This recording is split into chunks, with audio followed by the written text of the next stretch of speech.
मोठ्या प्रमाणात शेती केली जाते। निसर्गाने नटलेल्या डोंगर दरीत तसेच नदी नाले असलेल्या या जिल्ह्यात मोठ्या प्रमाणात शेती केली जात आहे। असं असताना जिल्ह्यात खसखसच्या नावाखाली अफूची शेती केली जात असल्याचं उघडकीस आलं असून पुणे ग्रामीण पोलिसांकडून 1 फेब्रुवारीपासून ते आत्तापर्यंत 8 ठिकाणी छापेमारी करण्यात आली आहे। कांदा, लसूण तसेच इतर पिकांमध्ये अफूची लागवड केल्याचं समोर आलं आहे। आत्ताची कारवाई दौंडला करण्यात आली असून यात 416 किलो अफू जप्त करण्यात आला आहे। अर्धा एकर जागेत अफूची शेती केली जात होती। आत्तापर्यंत ज्या 8 ठिकाणी कारवाई करण्यात आली आहे त्यात घोडेगाव, शिक्रापूर, सासवड, जेजुरी, भिगवण, यवत आणि हवेली अशा ठिकाणी अफूची शेती केली जात होती आणि तिथे जाऊन पोलिसांकडून कारवाई करण्यात आली आहे। आत्तापर्यंत 751 किलो अफू जप्त करण्यात आला आहे। अफूची शेती ही बेकायदेशीर असून जिल्ह्यातील शेतकऱ्यांना आव्हान आहे की अफूची शेती करू नये। शेतकरी हे खसखसच्या नावाखाली अफूची शेती करतात, हे सर्व बेकायदेशीर असून अशा पद्धतीने जर कोणी खसखसच्या नावाखाली अफूची शेती करत असेल तर त्यांच्यावर कारवाई करण्यात येणार आहे। 4 पैसे जास्त मिळत आहेत म्हणून कोणीही या गुन्हेगारी शेतीकडे वळू नये असं आवाहन पोलीस अधीक्षक पंकज देशमुख यांनी केलं आहे।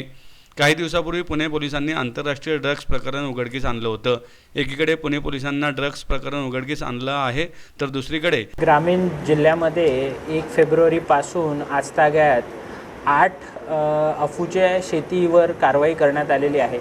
ह्यामध्ये आत्ता जी लेटेस्ट कारवाई आहे ती दौंडला करण्यात आलेली आहे, ज्यामध्ये जवळपास 416 किलो अफूची शेती, ते बोंड, खसखस ह्या सगळ्या गोष्टी जप्त करण्यात आल्या। ही जी लेटेस्ट जी कारवाई आहे त्यामध्ये ऑलमोस्ट अर्धा एकर ह्या क्षेत्रामध्ये अफूची लागवड करण्यात आली होती। ह्या व्यतिरिक्त जी विविध पोलीस स्टेशन्स आहेत त्यामध्ये घोडेगाव असेल, शिक्रापूर, सासवड, जेजुरी, भिगवण, यवत आणि हवेली म्हणजे जिल्ह्याच्या जवळपास 8 पोलीस स्टेशनच्या अंतर्गत ह्या अफूच्या शेतीवर कारवाई करण्यात आलेली आहे। ह्या अनुषंगानं जी आहे आमची कारवाई सुरू आहे। आमचे जे गोपनीय सूत्र आहे त्यांच्याकडून सुद्धा आम्ही माहिती घेतो आहे की अफूची जी शेती आहे ती बेकायदेशीर आहे आणि माझं पुणे जिल्ह्यातील सर्व शेतकऱ्यांना हे आव्हान आहे की अफूची शेती करणे, बरेचदा ते अशी सबब देतात की आम्ही खसखससाठी अफूची शेती करतो आहे, परंतु मला सगळ्यांना आव्हान असं करायचं आहे की ही जी शेती आहे तीच मुळात बेकायदा आहे आणि त्यांच्यावर NDPS ॲक्टच्या अंतर्गत कारवाई करण्यात येईल। यामध्ये दोन्ही प्रकार आहेत। काही इथे कोणीतरी कोणाची शेती करतो आहे म्हणजे बटाईने करतो आहे असेही आहेत आणि काही मूळ शेतकरी आहेत। आत्तापर्यंत जे आहे ते 781 किलोचं जे अफूचा बोंड असतील, खसखस असतील, ह्या सगळ्या गोष्टी जप्त करण्यात आल्या। त्याबद्दलचा तपास आम्ही करतो आहे। मी जसं सांगितलं की जेव्हा अरेस्ट करतो आहे आम्ही तेव्हा तर ते हेच सबबी देत आहेत ते की आम्ही जे आहे ते जे मसाल्यामध्ये वापरणारी खसखस आहे त्यासाठी हे करत होतो, परंतु ती वस्तुस्थिती नाही आहे आणि ज्याचा वापर नशा करण्यासाठी होतो। सर किती रकमेचं आहे सर?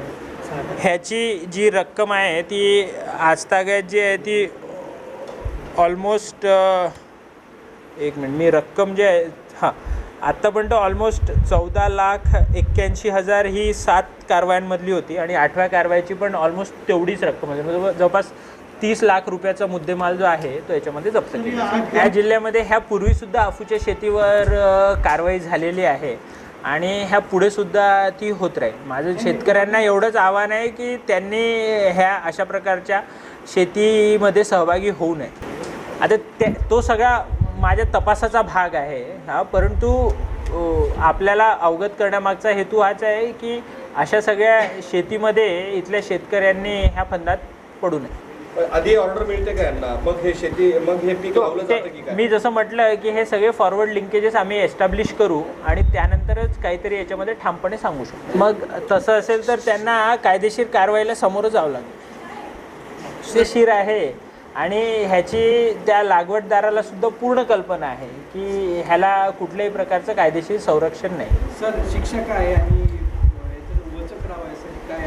नाही, ह्याच्यामध्ये म्हणजे 5 वर्ष 7 वर्ष अगदी NDPSमध्ये जन्मठेपेपर्यंतची शिक्षा आहे आणि जे सामान्य शेतकरी आहेत त्यांनी फक्त आपल्याला 4 पैसे जास्त मिळत आहेत म्हणून ह्या सगळ्या गुन्हेगारी स्वरूपाच्या शेतीमध्ये स्वतःला काय म्हणतात तर इन्व्हॉल्व करून घेऊ नये आणि आपण सगळेजण जाणतात की ड्रग्समुळे देशातमध्ये पिढ्या बर्बाद होत आहेत. तर इथला जो शेतकरी आहे तो जगाचा पोशिंदा असा शेतकरी आहे.